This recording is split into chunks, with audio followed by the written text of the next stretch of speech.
يأتكم مثل الذين خلوا من قبلكم مستهم البأساء والضراء وزلزلوا حتى يقول الرسول والذين آمنوا معه متى نصر الله। যাবতীয় প্রশংসা হামদ ও সানা মহাপরাক্রমশালী আল্লাহ সুবহানাহু ওয়া তাআলার জন্য। সকলেই বলি আলহামদুলিল্লাহ। দরুদ ও সালাম বর্ষিত হোক পৃথিবীর সর্বশেষ ও সর্বশ্রেষ্ঠ রাসূল আহমদ মুহাম্মদ মুস্তাফা সাল্লাল্লাহু আলাইহি ওয়াসাল্লামের প্রতি। আপনাদের সামনে যে আয়াতটি তেলাওয়াত করেছি সেই আয়াতে আল্লাহ সুবহানাহু ওয়া তাআলা বলেন, আম হাসিবতুম আন তাদখুলুল জান্নাহ, হে মুমিনেরা তোমরা কি মনে করো জান্নাতে যাওয়া এতই সহজ? আম হাসিবতুম আন তাদখুলুল জান্নাহ, হে মুমিনেরা তোমরা কি মনে করো যে তোমরা জান্নাতে প্রবেশ করে নিবে, জান্নাতে প্রবেশ করবে এতই সহজে? ওয়ালাম্মা ইয়াতিকুম মাসালুল লাযীনা খালাউ মিন ক্বাবলিকুম, অথচ সেই দুঃখ কষ্ট, সেই অত্যাচার, সেই জুলুমের তোমরা এখনো শিকার হওনি, যেই অত্যাচার যেই জুলুমের শিকার তোমাদের পূর্ববর্তীরা হয়েছিল। এত সহজে কি অত্যাচার কি জুলুমের শিকার হয়েছিল? মাসসাতহুমুল বাসা ওয়াদ দাররা ওয়া যুলজিলু, তাদের উপর এত জুলম, এত অত্যাচার, এত বিপদ আপদ নেমে এসেছিল যে তারা বলতে বাধ্য হয়েছিল মাতা নাসরুল্লাহ, আল্লাহর সাহায্য কখন আসবে?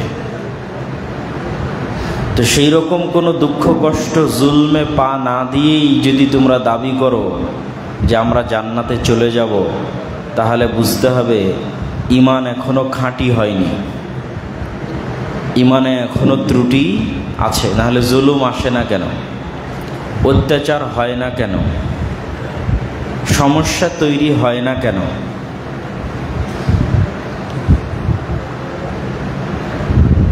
আল্লাহ সুবহানাহু ওয়া তাআলা পবিত্র কোরআন মাজিদে অতীতে চলে যাওয়া কিছু উম্মতের উপর আসা জুলম, অত্যাচার এবং নির্যাতনের কিছু বর্ণনা তুলে ধরেছেন। তার মধ্যে একটা বর্ণনা উদাহরণ হিসেবে আমরা বলতে পারি,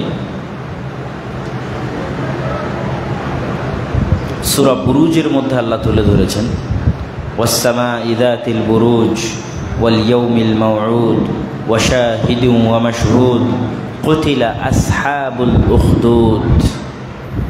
আসহাবুল উখদুদ কারা? আল্লাহ শপথ করে বলতেছেন, ওয়াস-সামা'i যাতিল বুরুজ, এমন আসমানের কসম যে আসমান স্তর বিশিষ্ট, 7 স্তর বিশিষ্ট। ওয়াল ইয়াউমিল মাউউদ, ওয়াদাকৃত যে দিন, কিয়ামতের দিন, সেই দিনের কসম। ওয়া শাহিদুন ওয়া মাশহুদ, দর্শক ও দর্শিতের কসম। কুতিলা আসহাবুল উখদুদ, আসহাবুল উখদুদদের হত্যা করা হয়েছে এবং আগুনে পুড়িয়ে হত্যা করা হয়েছে। তারা কারা ছিল? সংক্ষিপ্ত সারমর্ম ঘটনা হচ্ছে, বনু ইসরাইলের কোনো এক যুগে, কোনো এক সময়ে এক বালক, বালক মানে অবশ্যই 15 বা 14 বছরের পূর্বের বয়সী, 10, 11, 12, 13 এই বয়সী এক বালক। ওই যুগে যেহেতু জাদুর চর্চা প্রচুর বেশি ছিল, তো সেই বালক জাদু শিখার জন্য এক জাদুকরের কাছে যেত। তো জাদুকরের কাছে যেই রাস্তা দিয়ে যেত, ওই রাস্তাতে এক পাদ্রীও থাকতো, ধর্মীয় পণ্ডিত বা আমাদের ভাষায় হুজুর, আলেমও থাকতো। তো আলেম তাকে ওই জাদু শিখতে নিষেধ করত এবং তাকে দ্বীন শিখার জন্য আহ্বান করত, দাওয়াত দিত। তো পথিমধ্যে একদিন এই বালক বিপদে পড়ে উদ্ধার হওয়ার জন্য জাদু ব্যবহার করে, কিন্তু জাদু তাকে ওই বিপদ থেকে উদ্ধার করতে পারে না। তখন তার মনটা খারাপ হয়ে যায়। মন খারাপ হয়ে আলেমের নিকটে গিয়ে বলে, পাদ্রীর নিকটে গিয়ে বলে যে আমি দ্বীন শিখব। দিনের জ্ঞান অর্জন করে, আল্লাহর উপর বিশ্বাস এবং আস্থা অর্জন করে, এবং কোনো একদিন বিপদে পড়ে আল্লাহর নাম নিয়ে সেই বিপদ থেকে বেঁচেও যায়। আল্লাহু আকবার। এবং আল্লাহর প্রতি তার আস্থা এবং দৃঢ় বিশ্বাস আরও সুগভীর হয়। আল্লাহর প্রতি আস্থা এবং বিশ্বাস গভীর হওয়ায় সে মানুষের মধ্যেও এই দিনের দাওয়াত দেওয়া শুরু করে। আস্তে আস্তে একত্ববাদের এই দাওয়াত মানুষ গ্রহণ করা শুরু করে। যখন গ্রহণ করা শুরু হয় তখন জাদুকরদের মাধ্যমে হোক বাদশা পর্যন্তই খবর পৌঁছে যায়, এবং তাকে তার দাওয়াত থেকে বিরত থাকার জন্য আহ্বান করা হয়। সে বিরত থাকে না, তার জন্য শাস্তি নির্ধারণ করা হয়। তো বালক শর্ত দেয় যে শাস্তি জনসম্মুখে বাস্তবায়ন হতে হবে, একা একই নির্জন ঘরে বাস্তবায়ন হওয়া যাবে না। হাজার হাজার মানুষের উপস্থিতিতে প্রকাশ্য ঘোষণা দিয়ে আমাকে শাস্তি দিতে হবে। বাদশাহ এই শর্তে রাজি হয়ে যায় যে লক্ষ লক্ষ মানুষের সামনে প্রকাশ্য ঘোষণা দিয়ে তোমাকে আমরা শাস্তি দেব। তো শাস্তির বিভিন্ন ধরন ঠিক করা হয়। একটা ধরন থাকে বিশাল পাহাড়ে উঠে পাহাড় থেকে ধাক্কা দিয়ে ফেলে দেওয়া হবে। একটা ধরন করা হয় উত্তাল সমুদ্রে নিয়ে গিয়ে নৌকা থেকে ফেলে দেওয়া হবে, এবং প্রত্যেকটারই দর্শক রাখা হয় হাজার হাজার মানুষ। তো যখনই শাস্তি বাস্তবায়নের মুহূর্ত আসে তখন বালক আল্লাহর কাছে দোয়া করে যে যেহেতু এই শাস্তি আল্লাহর নাম ছাড়া অন্য কোনো নামে বাস্তবায়ন হচ্ছে, তো আল্লাহ সুবহানাহু ওয়া তাআলা যেন তাকে এই শাস্তি থেকে বাঁচিয়ে দেন। আমি সংক্ষিপ্ত, অনেক লম্বা ঘটনা, আমি শর্টকাট করে বলতেছি। তো প্রত্যেকটা শাস্তি থেকে সে বেঁচে যায়। তখন বাদশাও বিরক্ত হয়, শাস্তি বাস্তবায়ন করতে পারছে না। তখন বালক বলে যে আমি একটা বুদ্ধি দেই, আপনি শাস্তি বাস্তবায়ন করতে পারবেন। বলে কি বুদ্ধি? ঠিক এই রকমই লক্ষ লক্ষ জনতার সামনে আমাকে ফাঁসির কাষ্ঠে তরবারি দিয়ে হোক, তীর নিক্ষেপ করে হোক হত্যা করবেন, তবে ওই তরবারি এবং ওই তীরটা চালাতে হবে আল্লাহর নামে। বাদশাহ শর্তে রাজি হয়ে যায় যে ঠিক আছে, তোমাকে পাহাড় থেকেও ফেলতে পারলাম না, পাহাড়ের শীর্ষ চূড়ায় নিয়ে গেলে পাহাড় থরথর করে কাঁপে, অন্যরা পড়ে যায়, সে থেকে যায়। নৌকা নিয়ে গেলে এত ঢেউ উঠে যে ঢেউয়ের তাড়নায় অন্যরা নৌকা থেকে পড়ে যায়, সে থেকে যায়। তো শর্ত অনুযায়ী লক্ষ লক্ষ জনতার সামনে এই বালককে আল্লাহর নামে বিসমিল্লাহ এই নাম উচ্চারণ করে তীর নিক্ষেপ করা হয়, এবং সেই তীরে আঘাতপ্রাপ্ত হয়ে সে মারা যায়। তখন উপস্থিত যত মানুষ ছিল সকল মানুষ একসাথে ইসলাম গ্রহণ করে যে আশহাদু আল্লা ইলাহা ইল্লাল্লাহ ওয়া আশহাদু আন্না মুহাম্মাদুর রাসূলুল্লাহ।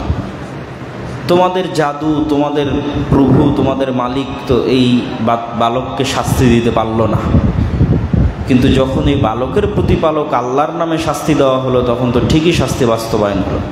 তাহলে আমরা এই বালকের প্রতিপালকের প্রতি ঈমান আনয়ন করলাম।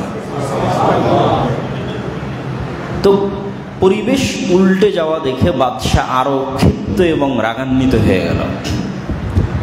ক্ষিপ্ত রাগান্বিত হয়ে বাদশাহ সিদ্ধান্ত নিল যত মানুষ এই বালকের প্রতি ঈমান আনয়ন করবে তাদের সবকে জ্বলন্ত আগুনে নিক্ষেপ করা হবে। এবং সেই পরিকল্পনা অনুযায়ী এক বিশাল পরিখা খনন করা হলো, বিশাল খন্দক খনন করা হলো, গর্ত খোঁড়া হলো। সেই গর্তে হাজার হাজার লক্ষ লক্ষ টন ওজনের কাঠ, খড়কুটো এগুলো নিক্ষেপ করে আগুন জ্বালিয়ে দেওয়া হলো। এবং ঈমানদারদেরকে বলা হলো তোমরা যদি ঈমান রাখতে চাও এই আগুনে ঝাঁপ দিয়ে নিহত হতে হবে, আর যদি বাঁচতে চাও ঈমান ছাড়তে হবে। এই ঘটনার কথা আল্লাহ বলছে কুতিলা আসহাবুল উখদুদ, সূরা বুরুজের মধ্যে এই ঘটনা। তো ঈমানদারগণ সারিবদ্ধভাবে সেই আগুনে নিক্ষিপ্ত হতে থাকলো এবং জ্বলে পুড়ে মারা যেতে লাগলো। তো একজন মা, তার কোলে শিশুর বাচ্চা, দুধের বাচ্চা, তো তার নিজের জীবন নিয়ে তার মায়া নাই, সে আগুনে পুড়ে মরতে ইচ্ছুক, এইটা নিয়ে তার আফসোস নাই। কিন্তু তার আফসোস হচ্ছে তার ফুটফুটে দুধের বাচ্চা কিভাবে এই আগুনের কষ্ট সহ্য করবে। তখন মা দ্বিধার মধ্যে পড়ে গেছে, সে আগুনে নিক্ষিপ্ত হবে না ঈমান অস্বীকার করবে। তখন কোলের বাচ্চা মাকে বলে উঠল যে মা, তুমি আগুনে নিক্ষিপ্ত হও, কিন্তু ঈমান পরিত্যাগ করিও না। তখন মা এবং ছেলে উভয়ে আগুনে নিক্ষিপ্ত হলো এবং জ্বলে পুড়ে মারা গেল। তো এইরকম আরও অসংখ্য ঘটনা আল্লাহ কোরআনে উল্লেখ করেছে, যেটার উল্লেখ করে আল্লাহ বলছে, তোমরা কি মনে করো এত সহজেই তোমরা জান্নাতে যাবে? অথচ এই ঘটনাগুলো এখনো তোমাদের সাথে ঘটেনি। আপনি যদি আজকে আমরা যেই মসজিদে এখানে দাঁড়িয়ে আছি, এই মসজিদের ঘটনার যদি সারমর্ম করেন, আর এই যে ঘটনার বর্ণনা আল্লাহ কোরআনে দিচ্ছে, আসমান এবং জমিন, এটার তুলনার কোনো উপায় নাই, কোনো মতে এটা তুলনাযোগ্য নয়। তাহলে ওই ধরনের কোনো ঘটনা আমাদের সাথে ঘটেনি, আর আমরা মনে করে নিয়েছি আমরা জান্নাতে চলে যাব। এই জন্য দাওয়াতি কাজের অন্যতম বড় শর্ত হচ্ছে সবর। ফাসবির কামা সাবারা উলুল আজম। 5 জন নবীকে আল্লাহ বলেছেন উলুল আজম, যারা ধৈর্য ধারণে সকল সীমা অতিক্রম করে গেছে। ধৈর্য ধারণ এত করা সম্ভব, তার উদাহরণ হিসেবে আল্লাহ পৃথিবীতে কয়জন নবীকে উল্লেখ করেছেন? 5 জন নবীকে। তার মধ্যে একজন হচ্ছে নূহ আলাইহিস সালাতু ওয়াস সালাম, ইব্রাহিম আলাইহিস সালাতু ওয়াস সালাম, মুসা আলাইহিস সালাতু ওয়াস সালাম, ঈসা আলাইহিস সালাতু ওয়াস সালাম, মুহাম্মদ সাল্লাল্লাহু আলাইহি ওয়াসাল্লাম। এই 5 জন নবী পৃথিবীর ইতিহাসে ধৈর্য ধারণের রেকর্ড প্রতিষ্ঠা করেছে। যে মানুষও এত ধৈর্য ধারণ করতে পারে, হিউম্যান বিং, ম্যানকাইন্ড, মানুষের পক্ষে সম্ভব এত ধৈর্য ধারণ করা। তো এই ধৈর্য ধারণগুলোর মূল অনুষঙ্গ ছিল যে আপনি আপনার বিপরীত পক্ষের প্রতি কোনো ন্যূনতম কটু বাক্য উচ্চারণ করবেন না, কষ্ট সহ্য করতে প্রস্তুত হয়ে যাবেন, তাহলে বিজয় আপনার সুনিশ্চিত। উস্কানি দিবেন না, কিন্তু মার খেতে প্রস্তুত হয়ে যাবেন। হাত উঠাবেন না, কিন্তু নিহত হওয়ার জন্য প্রস্তুত হয়ে যাবেন। আমি যদি বুঝাতে না পারি তাহলে এটা আমার ব্যর্থতা। কিন্তু দাওয়াতি ময়দানে বিজয় লাভের 1 নম্বর শর্ত, আপনার মুখ দিয়ে যেন পরিবেশ বিশৃঙ্খল না হয়। আপনি কোনটার জন্য প্রস্তুত থাকবেন? আগুন তৈরি করো, আমি নিক্ষিপ্ত হয়ে মরে যাব, শাস্তি দাও, মেনে নেব, কিন্তু আমার আদর্শ থেকে কি পিছে সরব না। কিন্তু তোমার গায়ে কি আমি হাত উঠাবো? তোমার সাথে কি আমি মারামারি করতে যাব? তোমার বিরুদ্ধে কি আমি কিছু বলবো? না, একটাও না। যখনই বিরুদ্ধে বলবেন, হাত উঠাবেন, বিশৃঙ্খলা করবেন, তখন পরাজিত হয়ে যাবেন। জুলমে পা মজবুত হয়, অত্যাচারে মাজলুমের পা কি হয়? প্রতিষ্ঠিত হয়, শক্তিশালী হয়। আর জালেমের পা লড়খড়ায়, নড়বড়ে হয়ে যায়। তো জুলম যত বেশি হবে, মাজলুমের পা মাটিতে তত শক্তিশালী হবে, যদি সবর করতে পারে। এবং সেই সবরের ফল পরবর্তীতে পাবেন, সেখান থেকে বিশাল বিজয় সূচিত হবে ইনশাআল্লাহ। তো আজকে যখন এই মসজিদে জুমার খুতবা দেওয়ার জন্য আসি, তখনও দিনী ভাইদের মধ্যে এরকম একটি দ্বিধাদ্বন্দ্ব ছিল যে অনেক সমস্যা, আমি এখানে যেন খুতবা না দিই।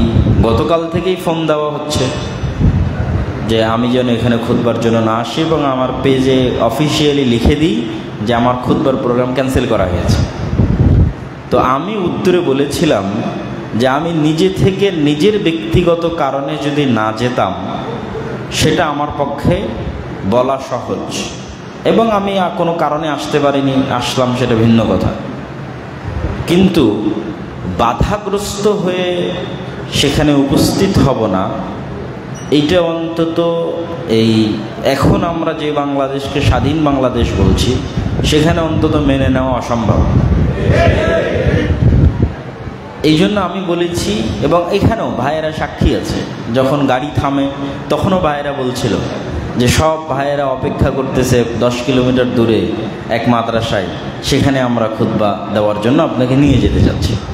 তা আমি বললাম এই মসজিদে যদি একজনও না থাকে তবুও আমি এই মসজিদেই খুতবা দেব ইনশাআল্লাহ। এবং এখানে যদি আজকে আমরা কোনো বিশৃঙ্খল ঘটাবো না, কিন্তু এখানে যদি আজকে কারো দ্বারা মার খেয়ে শহীদ হয়ে যেতে হয় তাহলে আমি ওই নিয়েতেই এসেছি ইনশাআল্লাহ। কেননা আল্লাহ কোরআনে বর্ণনা করছে তাদের কথা, তা আপনার উপর তো আমাদের উপর তো অন্তত সেই জুলুম আসেনি। তায়েফের ময়দানে রাসূল সাল্লাল্লাহু আলাইহি ওয়াসাল্লামকে যে প্রহার করা হয়েছে সেটা তো অন্তত এখন আমরা খাইনি, তাহলে কেন পিছিয়ে সরব? আমরা তো তাদের মতো জুলমের শিকার হইনি। তো সেক্ষেত্রে আলহামদুলিল্লাহ যে আমরা আল্লাহর শুকরিয়া আদায় করি যে হক এবং সত্য যেটি, সেটির উপর যদি আপনার ঈমান মজবুত থাকে, আল্লাহ সুবহানাহু ওয়া তাআলার উপর যদি আপনার ভরসা থাকে, তাহলে সেক্ষেত্রে যে কোনো অবস্থায় যে কোনো পরিবেশে আল্লাহ সুবহানাহু ওয়া তাআলা আপনাকে সহযোগিতা করবে। এবং বিপদে না পড়লে আপনি আল্লাহর সহযোগিতা দেখতে পাবেন না।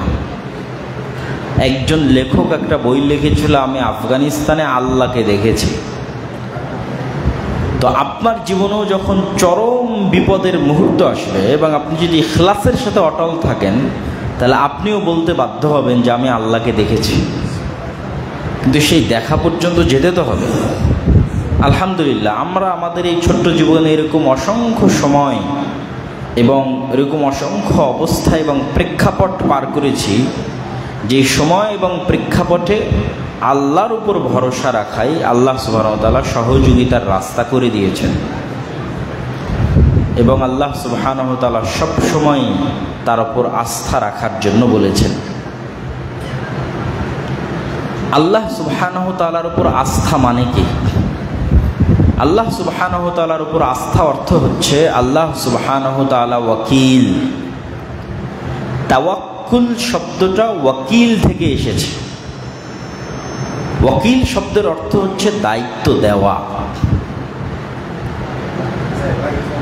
আমরা যখন আদালতে মামলা লড়ি তখন আমরা সরাসরি জজের সামনে ফেস না হয়ে আমার মামলা লড়ার দায়িত্ব একজন উকিলকে দিয়ে দিই।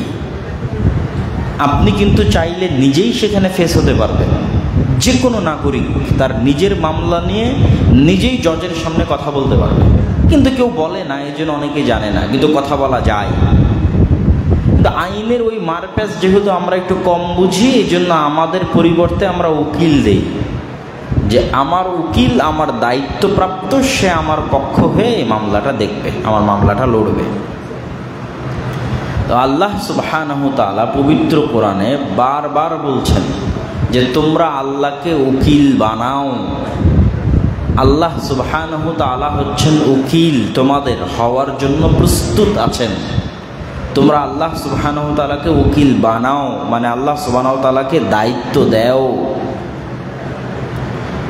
তো আল্লাহ সুবহানাহু ওয়া তাআলাকে আল্লাহ সুবহানাহু ওয়া তাআলা কেন দায়িত্ব দিতে বলছেন বারবার, এবং বলছেন ওয়াকাফা বিল্লাহি ওয়াকিলা ফাত্তাখিযহু ওয়াকিলা, তোমরা আল্লাহকে ওয়াকিল হিসেবে গ্রহণ করো, আল্লাহ উকিল হিসেবে যথেষ্ট। এবং আল্লাহ সুবহানাহু ওয়া তাআলা নি'মাল মাওলা, উত্তম অভিভাবক, উত্তম দায়িত্ব পালনকারী। তো আল্লাহ সুবহানাহু ওয়া তাআলাকে উকিল বানানোর অর্থ হচ্ছে কয়েকটা পয়েন্টে কোরআনের বহু আয়াতে আল্লাহ সুবহানাহু ওয়া তাআলা কেন তাকে উকিল বানাতে হবে তার লজিক তুলে ধরেছেন। তার লজিকের যেমন 1 নম্বর লজিক হচ্ছে যে ধরেন আমি এখন মারা যাচ্ছি, তো আমার ছেলে এবং মেয়ে ছোট ছোট। সাধারণত সবাই কি করে, ছোট ভাই, বড় ভাই, বাপ, আত্মীয় স্বজন যে আমি তো মারা যাচ্ছি, আমার ছেলে মেয়েকে কে দেখবে, তো তুমি একটু দেখে রাখিও ভাই আমার, বা চাচা বা আব্বা, আপনি একটু দেখে রাখিয়েন। তখন আল্লাহ লজিক দিচ্ছে যে পৃথিবীতে যারা বসবাস করতেছে এরা সবাই মরণশীল। সবাই কি মরণশীল। তথা আপনার যাকে আপনি দায়িত্ব দিয়ে যাচ্ছেন সে যে আপনার ছেলে মেয়ের আগে মারা যাবে না, এর কোনো গ্যারেন্টি আছে? কোনো গ্যারেন্টি নেই। আপনি এখন বলে গেলেন যে ভাই আমি তোমাকে দায়িত্ব দিয়ে গেলাম আমার ছোট ছোট ছেলেদের দেখে রাখি, দিয়ে আপনি মারা গেলেন, আপনার মরার 2 মিনিট পরে সে মরে গেল। এই জন্য আল্লাহ বলতেছে, আল্লাহ হচ্ছে আল হাইয়ুল কাইয়ুম, চিরঞ্জীব, চিরস্থায়ী। তাহলে আপনি যে এখন অসহায় ছেলে মেয়ে রেখে যাচ্ছেন, তাহলে কাকে দায়িত্ব দেওয়া উচিত? আল্লাহকে দায়িত্ব দেওয়া উচিত। কেন, যাকে দিবেন সে তো মরে যাবে, আপনার পরে মরে যেতে পারে, আপনার আগেও মরে যেতে পারে, কিন্তু মারা যাবে না কে? আল্লাহ। তাহলে 1 নাম্বার লজিক যে আল্লাহ বলতেছে তোমরা আমাকে উকিল বানাও, আমাকে দায়িত্ব দাও তোমাদের কাজের, তার 1 নম্বর কারণ হচ্ছে তোমরা যার উপরই ভরসা করবে এরা সবাই মরণশীল, আর আমি কোনোদিন মারা যাব না, তাই আমাকে দায়িত্ব দাও। সেকেন্ড লজিক, লাহু মা ফিস সামাওয়াতি ওয়া মা ফিল আরজ, এটা হচ্ছে 2 নম্বর লজিক। কেন আল্লাহকে উকিল করতে হবে? যত জায়গায় আল্লাহ বলেছে তাকে উকিল করানোর জন্য, তার আগে পরে এই বাক্যগুলো আছে। আল্লাহর গুণাবলীর উপর আমার একটা বক্তব্য আছে, সেই বক্তব্যে এই বক্তব্য আরও বিস্তারিত দেওয়া আছে। 2 নম্বর লজিক হচ্ছে, ধরেন আমি অত্র অঞ্চলের একজন মেম্বার চেয়ারম্যানের উপর ভরসা করলাম, যেমন এই বিপদ হওয়ার পর থেকে অসংখ্য মানুষ আপনাদের সহযোগিতা করেছে, কেউ স্থানীয় হয়তো রাজনৈতিক দলের সাথে যুক্ত, হয়তো আমিও হয়তো কথার কথা আজকে আপনাদের এখানে এসে সহযোগিতা করেছি, তো হয়তো আপনার ভরসা অমুক ব্যক্তির উপর, অমুক দলের উপর, অমুক সংগঠনের উপর, ইত্যাদি ইত্যাদি ইত্যাদি। তো আল্লাহ সুবহানাহু ওয়া তাআলা লজিক দিচ্ছেন যে আজকে আপনি যার উপর ভরসা করতেছেন, এটা আমি নিজে ফিল করেছি, এই ব্যক্তিগুলোর ক্ষমতা নির্দিষ্ট এরিয়ার মধ্যে সীমাবদ্ধ। আপনার এলাকার চেয়ারম্যান আমাকে রাজশাহীতে কোনো হেল্প নাও করতে পারে, আবার বাংলাদেশের প্রধানমন্ত্রী আমাকে আমেরিকার মাটিতে কোনো হেল্প নাও করতে পারে। 2 নম্বর হচ্ছে, আমি এমন জায়গায় আছি যেখানে কোনো ফোন ইউজ করার ব্যবস্থা নাই। বাংলাদেশেও তো 5 দিনের জন্য ইন্টারনেট বন্ধ ছিল, যে আমি কাউকে কল করে বলবো যে ভাই আমি বিপদে আছি আমাকে হেল্প করেন। আমি এমন মরুভূমি, এমন জঙ্গলে আছি যেখানে চলমান পৃথিবীর সকল কানেকশন সিস্টেম লস, ডাউন, অচল। তো যখন আমি ইংল্যান্ডে ছিলাম, ভারতে ছিলাম, সৌদিতে ছিলাম, বিভিন্ন দেশে ছিলাম, তখন আমি এটাও ফিল করতাম, কেন সব দেশে আমরা সমস্যা ফেস করেছি, যে এক একটা মানুষের সহযোগিতা করার ক্ষেত্রটা সীমাবদ্ধ, কিন্তু প্রত্যেকটা প্লেসে যিনি আপনাকে সমানভাবে সহযোগিতা করতে পারবে তিনি কে? আল্লাহ। ওই ব্যক্তি থাকলেও না থাকলেও, ধরেন কারো ভরসা ছিল আগের 16 বছরে যারা ক্ষমতা ছিল তাদের উপর, এখন তারা ক্ষমতায় নাই, তাহলে তাকে তারা সহযোগিতা করতে পারবে? এখন তো ওরই সহযোগিতার দরকার। কিন্তু যার গত 16 বছরও ভরসা ছিল আল্লাহর উপর, তারা আল্লাহ আছে না চলে গেছে? এই জন্য 2য় লজিক হচ্ছে, সকল ক্ষেত্রে সকল সমস্যায় ওইটা সমাধান করার দায়িত্ব কার উপর দিতে হবে? আল্লাহর উপর দিতে হবে। আর মানসিকতা হবে কার মতো? দায়িত্ব দেওয়ার ক্ষেত্রে যদি ধর্মীয় কাজ হয় তাহলে মানসিকতা হবে আব্দুল মুত্তালিবের মতো। কিভাবে আব্দুল মুত্তালিবের মতো? আলাম তারা কাইফা ফাআলা রাব্বুকা বিআসহাবিল ফিল আলাম ইয়াজআল কাইদাহুম ফি তাদলিল ওয়া আরসালা আলাইহিম তায়রান আবাবিল তারমিহিম বিহিজারাতিন মিন সিজ্জিল। আব্রাহা ইয়ামেন থেকে রওনা দিয়েছে বিশাল হাতির বাহিনী নিয়ে। ঘটনা লম্বা, গোটা মক্কার সবাই জানে, যে যেমন আপনারা জানেন যে এই মসজিদ কমিটি আছে, মসজিদ দায়িত্বশীল আছে, তো গোটা মক্কার সবাই জানে যে কাবা ঘর, মক্কা, হারাম, এগুলোর সব দায়িত্বশীল হচ্ছে আব্দুল মুত্তালিব। তো এই জন্য আব্রাহা এসেও আব্দুল মুত্তালিবকেই খুঁজতেছে। আমার জামিয়া সালাফিয়া যদি কেউ যায়, সে আব্দুর রাজ্জাক বিন ইউসুফকেই খুঁজবে, আব্দুল্লাহ বিন আব্দুর রাজ্জাককেই খুঁজবে। তো আব্রাহা মক্কায় ঢুকে কাবা ঘর ধ্বংস করার পূর্বে আব্দুল মুত্তালিবকে খুঁজছে। তো দেখতেছে আব্দুল মুত্তালিব নিশ্চিন্ত মনে আর উট চড়ানো, ছাগল চড়ানো, সেগুলোকে এক জায়গা থেকে আর এক জায়গায় নিয়ে যাওয়ার কাজে ব্যস্ত আছে। কোনো চিন্তা, কোনো টেনশন, কোনো হতবিহ্বলতা, কোনো প্রবলেম, কোনো কিছু করার প্রস্তুতি কিচ্ছু নাই। তো আব্রাহা তো হতবাক হয়ে গেছে। এ তো জানে, আব্দুল মুত্তালিব তো জানে যে আব্রাহা এত বিশাল হাতির বাহিনী নিয়ে আসতেছে কাবা ধ্বংস করার জন্য। তখন আব্রাহা তাকে আশ্চর্য জিজ্ঞেস করছে যে আমি এসেছি কাবা ধ্বংস করতে, তো তুমি এত নিশ্চিন্ত কেন? তখন আব্রাহা উত্তরে বলতেছে, ওই কাবার দায়িত্বশীল তো আমি না, ওই কাবার দায়িত্বশীল কে? আল্লাহ। এটা তার চিন্তার ব্যাপার, না আমার চিন্তার কোনো কাজ এখানে নাই। তাহলে এই মসজিদে যদি আপনারা সত্যিকারই হক হয়ে থাকেন, সত্যবাদী হয়ে থাকেন, ন্যায়পরায়ণ হয়ে থাকেন, এর মধ্যে যদি ন্যায়পরায়ণতা এবং সত্যবাদিতায় কোনো ত্রুটি না থাকে, তাহলে এই মসজিদ আবাদ রাখার দায়িত্ব কার? আল্লাহর। এই মসজিদ হাতছাড়া হলে আপনার ত্রুটির কারণে হাতছাড়া হবে, মানুষের ষড়যন্ত্রের কারণে নয়, মানুষের অত্যাচার এবং জুলমের কারণে নয়, আপনার আমানতের খেয়ানতের কারণে, আপনাদের মধ্যে মতভেদের কারণে, গ্রুপিংয়ের কারণে, দ্বন্দ্বের কারণে, মিথ্যার কারণে, অন্যায়পরায়ণ আচরণের কারণে হাতছাড়া হতে পারে। কিন্তু আপনি দায়িত্বের জায়গায় সত্যবাদী থাকবেন, ন্যায়পরায়ণ থাকবেন, আমানতদার থাকবেন, আর ষড়যন্ত্র করে, অত্যাচার করে, জুলম করে আল্লাহর ঘর মানুষ ধ্বংস করে দেবে, এটা অসম্ভব। পৃথিবী যতদিন আছে, চাঁদ সূর্য যতদিন আছে, ততদিন এটা কোনোদিন ঘটবে না ইনশাআল্লাহ। তাহলে ভরসা হবে আল্লাহ সুবহানাহু ওয়া তাআলার উপর, সাহায্য চাওয়া হবে কার কাছে? আল্লাহ সুবহানাহু ওয়া তাআলার কাছে। এই জন্য দুনিয়ার কোনো মানুষের কোনো কথাতে বিচলিত হওয়া, ভয় পাওয়া, এই স্বভাব থেকে বেরিয়ে আসতে হবে। যার হারানোরই কিছুই নাই, তার ভয় পাওয়ার কি আছে? যখন আপনি প্রস্তুত হয়ে যাবেন আপনার জান মাল সহ আল্লাহর সন্তুষ্টির জন্য বিসর্জন করে দিতে, তখন আপনার হারানোর কিছু আছে?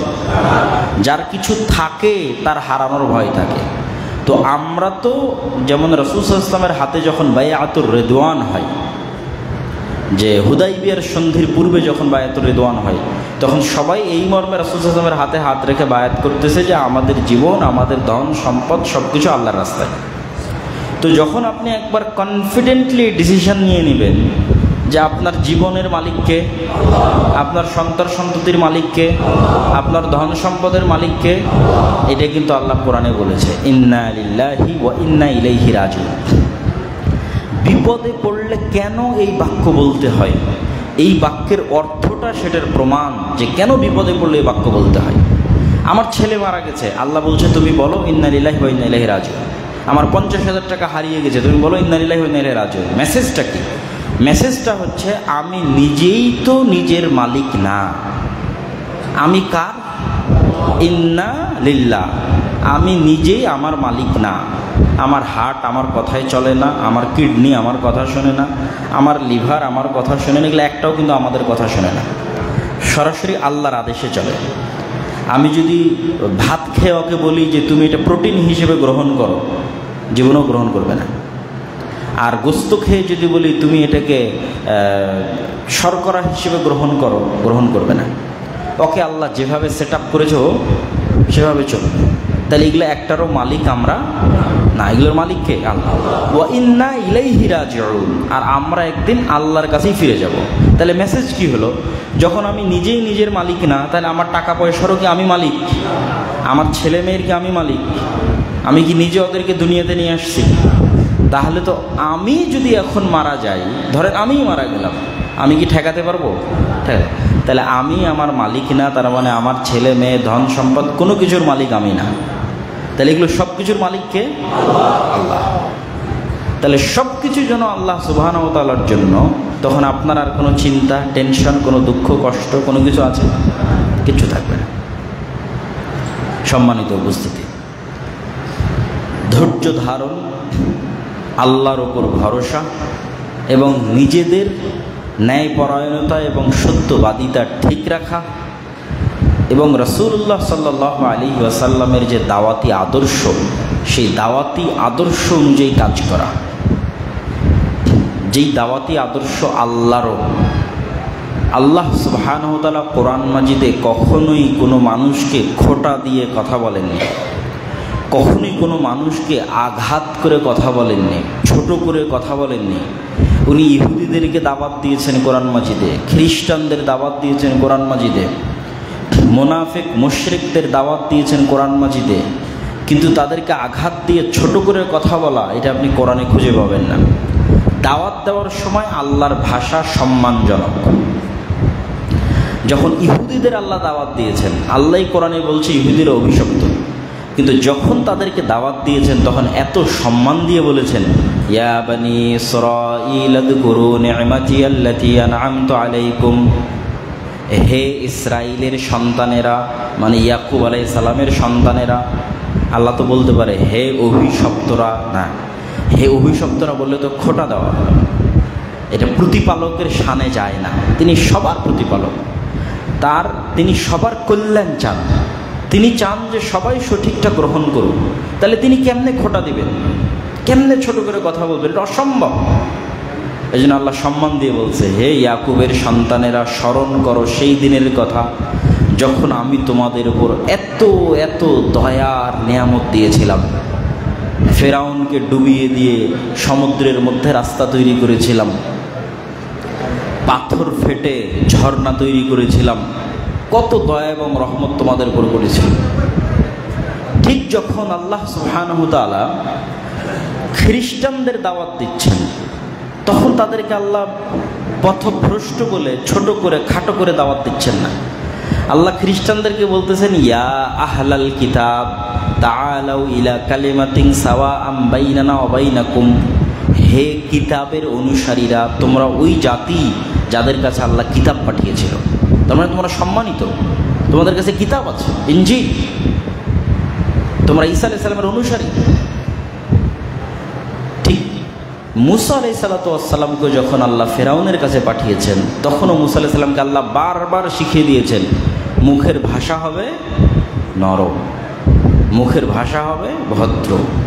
ফেরাউনের জুলম স্বীকার করে নিবা, কিন্তু নিজে থেকে খারাপ আচরণ করবে না, তাহলে আল্লাহ তোমাকে বিজয় দেবে, সহযোগিতা করবে, আল্লাহ তোমার সাথে থাকবে।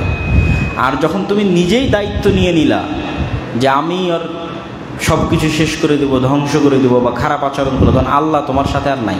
তুমি তোমার নিজের শক্তিতে যদ্দূর পারো যাও।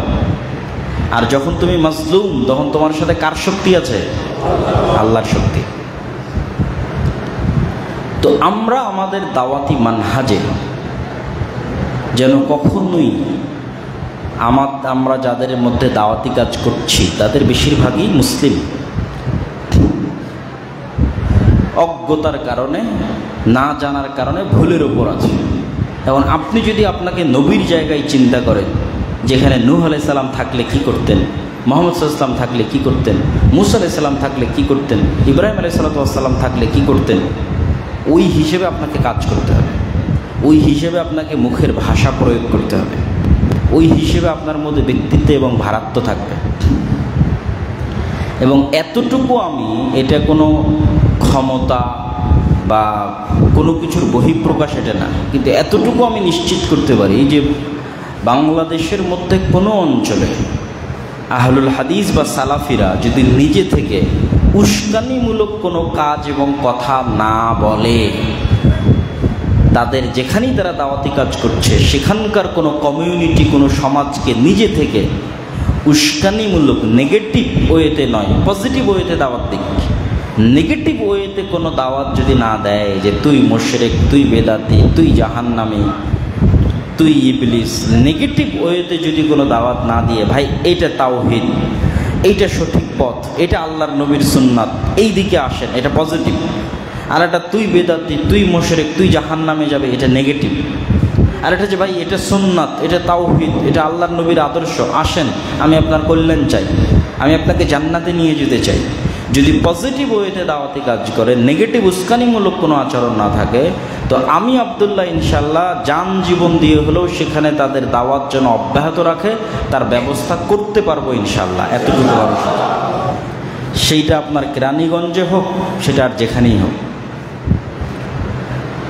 সেটা যেন অব্যাহত থাকে, সেটার অবশ্যই চেষ্টা আমরা করতে পারবো এবং এই আস্থাও আছে যেটা সম্ভব।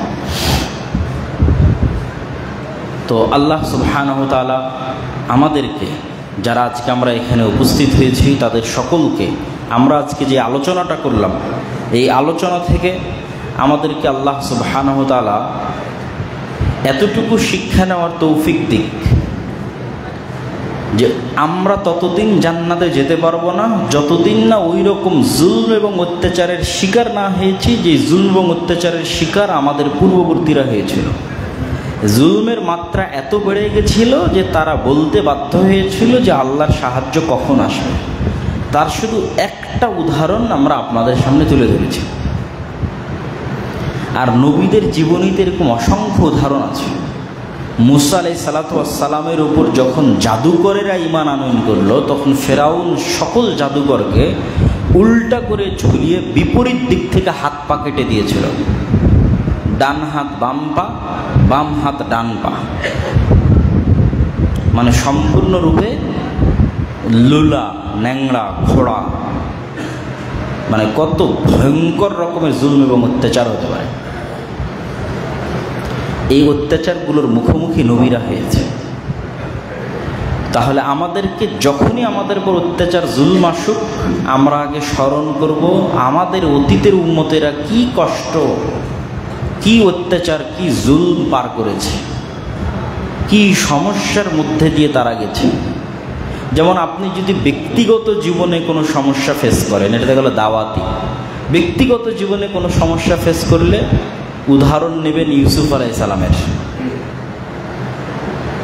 না আপনি কোনোদিন আপনার বাড়ি থেকে হারিয়ে গেছেন, না আপনার ভাইয়েরা আপনাকে হত্যার চেষ্টা করেছে, ছোট বয়সে বাপ মা থেকে আলাদা হয়ে গেছে, না আপনি কোনোদিন মানুষের বাড়িতে কাজ করে খেয়েছেন চাকর হিসেবে, সে মানুষের বাড়িতে চাকর হিসেবে কাজ করে খেয়েছে, না আপনাকে কেউ মিথ্যা অপবাদ দিয়ে জেলে দিয়েছে, তাও এত জঘন্য নিকৃষ্ট মিথ্যা অপবাদ, না আপনি কোনোদিন জেল খেটেছেন, তিনি 7 বছর জেল খেটেছে। তাহলে পিতা মাতা বিচ্ছিন্ন অবস্থায় একটা ছোট ছেলের ওপর দিয়ে কি প্রবাহিত হচ্ছে। সে অসহায় অবস্থায় বাজারে বিক্রি হচ্ছে, মানুষের বাড়িতে গোলাম হিসেবে কাজ করছে, মিথ্যা অপবাদ মাথায় নিয়ে জেলে চলে গেছে, 7 বছর জেল খেটেছে। তার ভাইয়েরা ষড়যন্ত্র করে তাকে হত্যার চেষ্টা করেছে। এগুলো একটাও দেখা যাবে আপনার পার্সোনাল লাইফে ঘটেনি। তাহলে আপনি এত হতাশ কেন? তাহলে আপনি এত দুশ্চিন্তাগ্রস্ত কেন? আপনি তো আর ইউসুফ আলাইহিস সালামের কষ্টের উপর দিয়ে ওই কষ্ট এখনও আপনার লাইফে আসেনি যেই কষ্ট ইউসুফ আলাইহিস সালামের লাইফে আসছে। আর দাওয়াতি ময়দানে যদি হয়, তাহলে নবীদের জীবনে যেই কষ্ট আসছে, অতীতে চলে যাওয়া উম্মতের জীবনে যেই কষ্ট আসছে, সেই কষ্ট তো আপনার জীবনে আসেনি। বাদ দেন অতীতের ঘটনা, এখনকার কথা বলেন। এখনকার গাজার মানুষের মাথার উপর কোনো ছায়া আছে? পুরো গাজায় একটা বাড়ির ছাদ আছে? ছাদ নাই। তাহলে উন্মুক্ত মরুভূমিতে তাঁবু টেনে বসবাস করতেছে। খাবারের কোনো ব্যবস্থা নেই, পানির কোনো ব্যবস্থা নেই, টয়লেটের কোনো ব্যবস্থা নেই, বিদ্যুতের কোনো ব্যবস্থা নেই, ইন্টারনেট এবং মোবাইল ফোনের কোনো ব্যবস্থা নেই। তাহলে বর্তমান পৃথিবীতে যা যা সুযোগ সুবিধা আছে তার কোনো সুযোগ সুবিধা গাজায় নাই। তো এই জন্য আমি তো মনে করি যে আমরা বোনাস লাইফ লিড করতেছি, যে আমাদের বেঁচে থাকাটা বোনাস। আপনি যদি গাজাবাসীর সাথে আমাদের কল্পনা করেন 1 মিনিট 1 সেকেন্ডের জন্য, তাহলে আমাদের বেঁচে থাকার কথা না মরে যাওয়ার কথা? এখন মরে যাওয়ার কথা। যে এইটা গাজা, পাশের দেশ ইসরায়েল, এখানে প্রতিনিয়ত হামলা হচ্ছে, ঢাকার কোনো বাড়ি নাই, সব বাড়ি ধ্বংস হয়ে গেছে, পুরো ঢাকা এখন মরুভূমি, ঠিক আছে, পুরো চিটাগাং মরুভূমি, পুরো বাংলাদেশের মানুষ তাঁবু টেনে বসবাস করতেছে, বিদ্যুৎ নাই, কারেন্ট নাই, কিছু নাই, হাজার হাজার 50,000-এর বেশি, কয়েক লক্ষর বেশি মানুষ মারা গেছে। যদি 1 সেকেন্ডের জন্য কল্পনা করেন, তাহলে আমাদের বেঁচে থাকাটাই তো বোনাস। তাহলে অতীতের আর কি উদাহরণ নেবেন? বর্তমান পৃথিবীতেই তো বানু ইসরায়েল আর ফেরাউন ফিরে এসেছে। মুসলমানদেরকে বানু ইসরায়েল বানানো হয়েছে, আর আজকের যুগের ফেরাউনেরা মুসলমান যারা আজকে বানু ইসমাইল তাদের উপর সেই যুগের ফেরাউনদের মতো অত্যাচার এবং জুলুম চালাচ্ছে। সেই তুলনায় আপনাদের এই মসজিদের এই জুলম, এই অত্যাচার কোনো গণনার যোগ্য, এটা গণার মধ্যেও পড়ে না। এই সমস্যাটা গণার মধ্যেও পড়ে না। তাহলে এই ধরনের সমস্যা মোকাবেলা করতে কখনো হতাশা, আফসোস, কষ্ট, নিরাশা এগুলো কখনোই নিয়ে আসা যাবে না। তারা এত দুঃখ কষ্টের পরেও তাদের একমাত্র আশ্রয়স্থল কে বলেন তো? মানুষ বলে যে গাজার মানুষের এত জুলম, এত অত্যাচারের পর আল্লাহর উপরে এত আস্থা কেন? ভাই, পৃথিবীর কেউ তো তাদের পাশে নাই। তাহলে পৃথিবীর কারো উপর ভরসা করে শুধু ধোকাই খাবে, আর ধোকা খাতে মনে আরো কষ্ট হবে। তাহলে এমন এক সত্তার প্রতি তারা আস্থা স্থাপন করতেছে যার উপর আস্থা থাকলে শান্তিতে মরা যায়, যার উপর আস্থা থাকলে হাসি মুখে মারা যাওয়া যায়। আর তার উপর আস্থা ছাড়া আর 10 জন 5 জন পৃথিবীর কেউ তো আমার পাশে নাই। তাহলে আন্দাজে একজনের উপর ভরসা করে শুধু ধোকা খাওয়া হবে।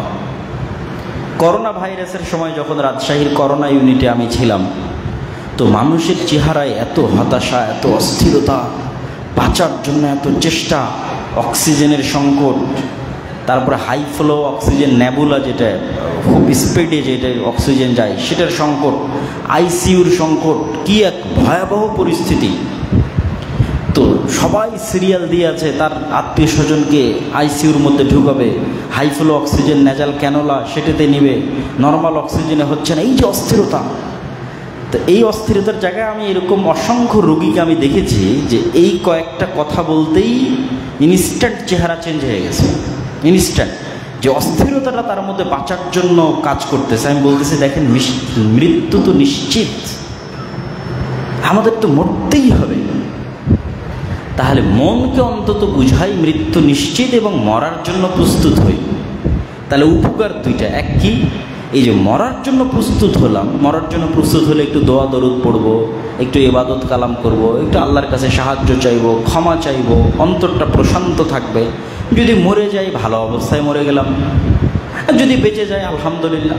তো নিজেকে আগে মনে করে নেন যে আমি মারা গেছি, দেন তারপরে ডিসিশন নেন। আর এখন এই দৌড়াদৌড়ি অস্থিরতার মধ্যে না আপনি আল্লাহকে স্মরণ করতে পারছেন, এই অস্থিরতার মধ্যেই মারা যাচ্ছে। তাহলে তো হাসি মুখে শান্তিতেও মারা যেতে পারছেন না। তো ওই সময় আমি আমার দাদিকে দেখতাম যে খুব প্রশান্ত হৃদয়ের অধিকারী যদি কোনো নফস হয়, উনি খুব শক্ত এবং কঠোরভাবে বলতেছে, তোমরা আমাকে মেডিকেল থেকে নিয়ে যাও, খুব সজ্ঞানে, আমার মৃত্যু অবধারিত, মেডিকেলে রেখে আমাকে বাঁচাতে পারবে না। এবং ওনার কথার কারণেই কিন্তু আমরা তাকে মেডিকেল থেকে বাসায় নিয়ে চলে আসি। তো মৃত্যুর জন্য প্রস্তুত, মৃত্যুর জন্য প্রস্তুত হলে আত্মা প্রশান্ত হয়, টেনশন কম থাকে। তারপরে বাঁচা গেলে বাঁচা যাবে, আল্লাহ যদি সাহায্য করে বাঁচলে বাঁচবো, কিন্তু মরা তো একদিন লাগবে। এই জিনিসগুলো থেকে আমাদের শিক্ষা নিতে হবে। এবং আমরা যেই সমস্যার মধ্যে আছি, এই সমস্যাটা সবচেয়ে কম এবং দুর্বল সমস্যা, কিছুই না। গাজার মানুষের তুলনায় এটা কিছুই না। সুতরাং এখানে হতাশা, টেনশনের কিছু নয়। মসজিদ আল্লাহর, ঘর আল্লাহর, আপনার সত্যবাদিতা, ন্যায়পরায়ণতা থাকলে এটা রক্ষা করবে কে? আল্লাহ সুবহানাহু ওয়া তাআলা। আমরা আল্লাহর কাছে দোয়া করি, আল্লাহ সুবহানাহু ওয়া তাআলা যেন যারা এই মসজিদ আবাদ করেছে, যারা এই মসজিদে দায়িত্ব পালন করছে, তাদের ধৈর্য, তাদের ঈমান, তাদের আল্লাহ ভরসা বাড়িয়ে দেয়। আল্লাহ। এবং আমরা যারা এই মসজিদের সাথে সম্পৃক্ত আছি, আল্লাহ সুবহানাহু ওয়া তাআলা যেন আমাদেরও ধৈর্য, সবর, আল্লাহর উপর ভরসা, আল্লাহর উপর আস্থা এবং আমাদের ঈমানের শক্তি যেন আল্লাহ সুবহানাহু ওয়া তাআলা বাড়িয়ে দেয়। আল্লাহ। এবং আমরা যেন কখনোই আমাদের পাড়া প্রতিবেশী, আত্মীয় স্বজন, আশেপাশের অন্য আর যারা বসবাস করে ভিন্ন দলের, ভিন্ন সংগঠনের, ভিন্ন রাজনৈতিক আদর্শের, ভিন্ন মাযহাবের মতাদর্শের কারো প্রতি কখনো ভুলেও কোনো কটু কথা, কোনো উস্কানিমূলক কথা এবং কোনো বিরোধিতামূলক কথা, কোনো আগ্রাসনমূলক কথা যেন আমরা না বলি। আল্লাহ আমাদের সে তৌফিক দান করুক। আল্লাহ।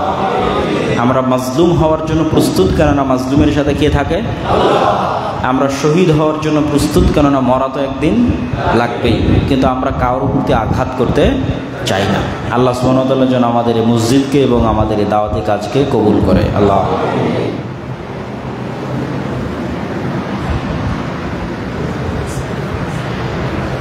আলহামদুলিল্লাহি ওয়াহদাহু ওয়াসসালাতু ওয়াসসালামু আলা মান লা নাবিয়্যা বা'দাহু يا أيها الذين آمنوا صلوا عليه وسلموا تسليما اللهم صل على محمد وعلى آل محمد كما صليت على إبراهيم وعلى آل إبراهيم إنك حميد مجيد اللهم بارك على محمد وعلى آل محمد كما باركت على إبراهيم وعلى آل إبراهيم إنك حميد مجيد ربنا ظلمنا أنفسنا وإن لم تغفر لنا وترحمنا لنكونن من الخاسرين ربنا آتنا في الدنيا حسنة وفي الآخرة حسنة وقنا عذاب النار ربنا آتنا في الدنيا حسنة وفي الآخرة حسنة وقنا عذاب النار ربنا آتنا في الدنيا حسنة وفي الآخرة حسنة وقنا عذاب النار